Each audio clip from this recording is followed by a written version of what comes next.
Assalamualaikum warahmatullahi wabarakatuh. Saya Nur Atika binti Muhammad Yusof bernombor matrik C19A0402. Hari ini saya akan mengulas mengenai tugasan akhir bagi subjek SCY 4093, subjek warisan dan seni bina. Tugasan ini terbahagi kepada dua bahagian iaitu bahagian A dan bahagian B dan pelajar perlu menjawab semua soalan. Bahagian A. Apakah konsep binaan di alam Melayu? Sebelum teruskan dengan lebih lanjut, saya akan sentuh sedikit mengenai alam Melayu. Alam Melayu ataupun dunia Melayu adalah sebuah rantau politik dan ekonomi yang sangat strategik sejak zaman prasejarah lagi. Kedudukan geografi alam Melayu yang disebut juga sebagai Nusantara yang berada di tengah-tengah kawasan tamadun awal manusia telah menjadikan rantau ini sangat penting. Kedudukan alam Melayu yang berada di laluan ekonomi yang utama iaitu Selat Melaka, Selat Sunda dan Laut Cina Selatan telah membolehkan komunikasi perdagangan antarabangsa yang lebih cekap berlaku berbanding laluan sutera yang merentasi Siberia yang sangat mencabar. Disebabkan kedudukan yang strategik ini, muncul bandar-bandar pelabuhan sepanjang pesisirnya yang kemudian membentuk kerajaan-kerajaan kota sebelum menjadi empayar-empayar yang besar. Seterusnya, rumah tradisional Melayu merupakan antara seni bina terawal yang didirikan di gugusan Kepulauan Nusantara ataupun Malay Archipelago. Ia telah melalui proses transformasi sejak ribuan tahun yang lalu. Kesenian pertukangannya disampaikan secara turun-temurun dari generasi ke generasi.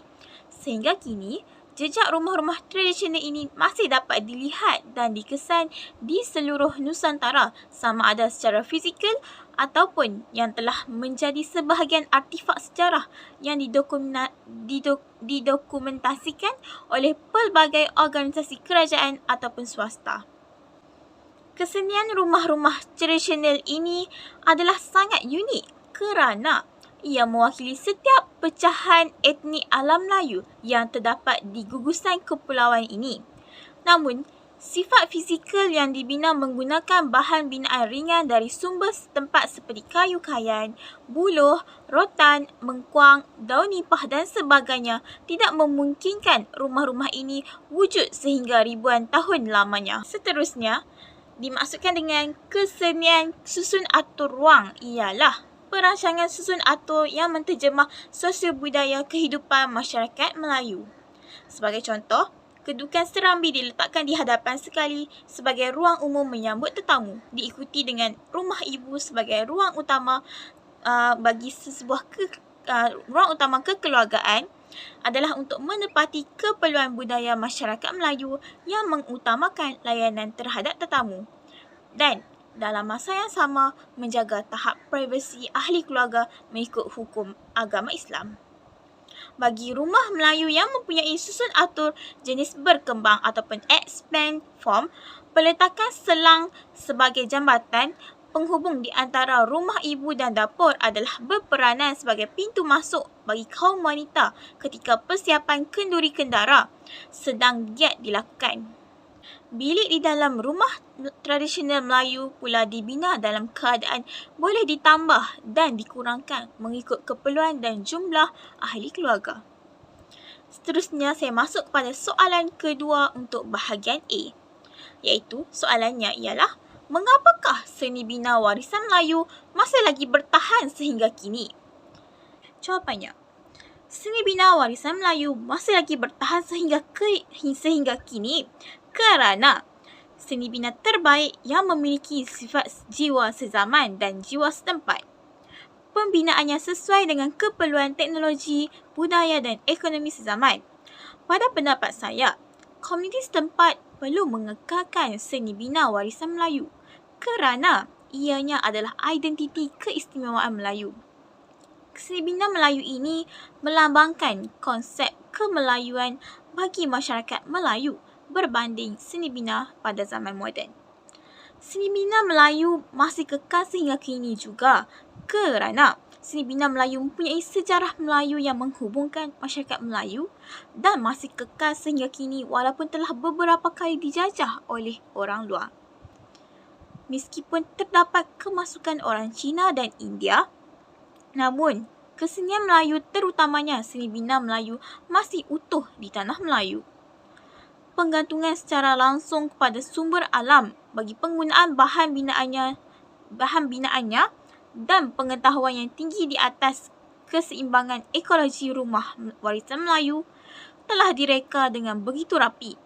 Hal ini bagi menyesuaikan dengan pelbagai masalah iklim tempatan seperti banjir dan ribut. Secara tidak langsung, seni bina warisan Melayu ini mempunyai alasan yang kukuh untuk dipertahankan sehingga kini. Baiklah, seterusnya kita ke bahagian B. Bagi bahagian B, soalan pertama. Adakah komuniti setempat memainkan peranan penting dalam mengekalkan bangunan-bangunan warisan?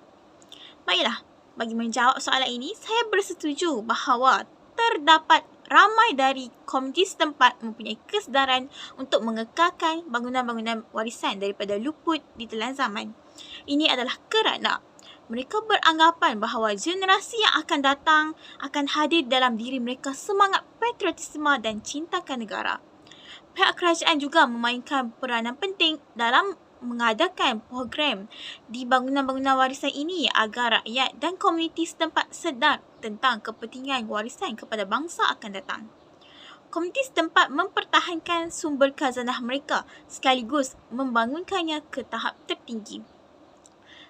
Majoriti masyarakat setempat menyokong dalam usaha memelihara bangunan bersejarah termasuk usaha menyesuai gunakannya semula melambangkan jati diri yang utuh dalam mempertahankan bangunan bersejarah demi kepentingan generasi akan datang.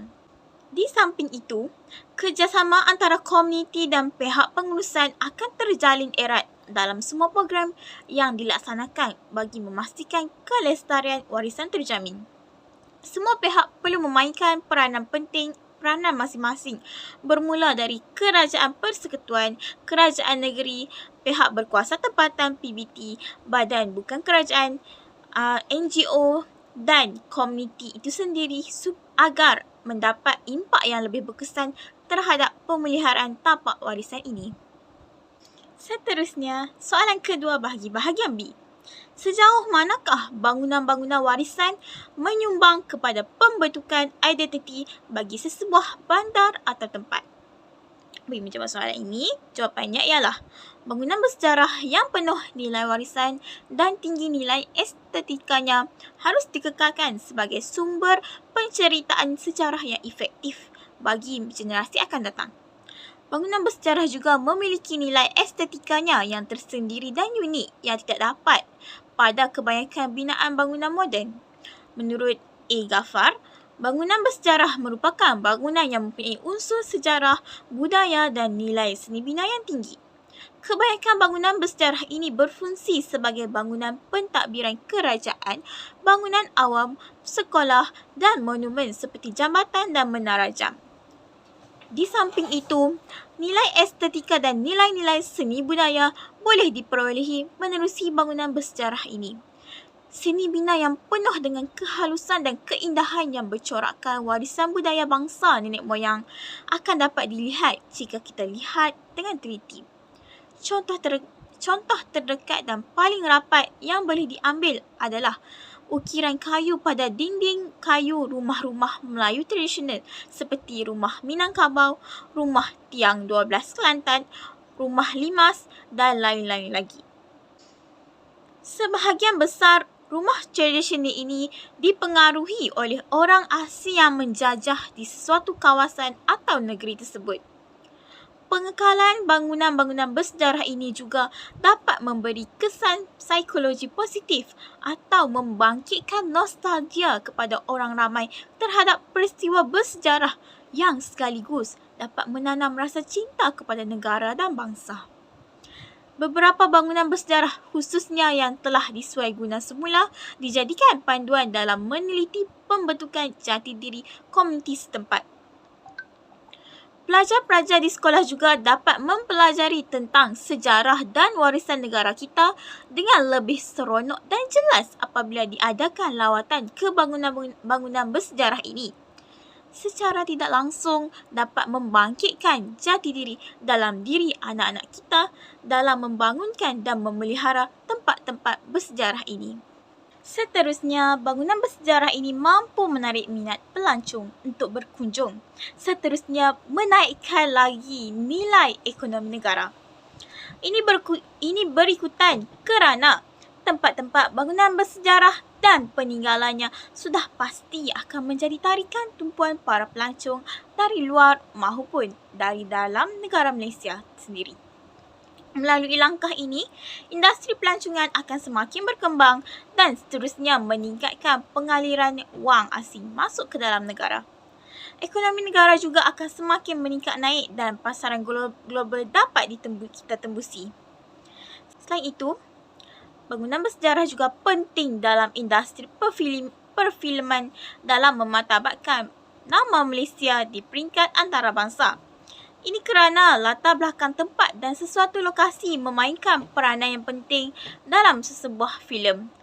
Latar belakang bangunan bersejarah haruslah digunakan jika filem yang dihasilkan itu bertemakan peristiwa bersejarah di Malaysia. Sekian dahulu olahan daripada saya. Terima kasih atas perhatian anda semua.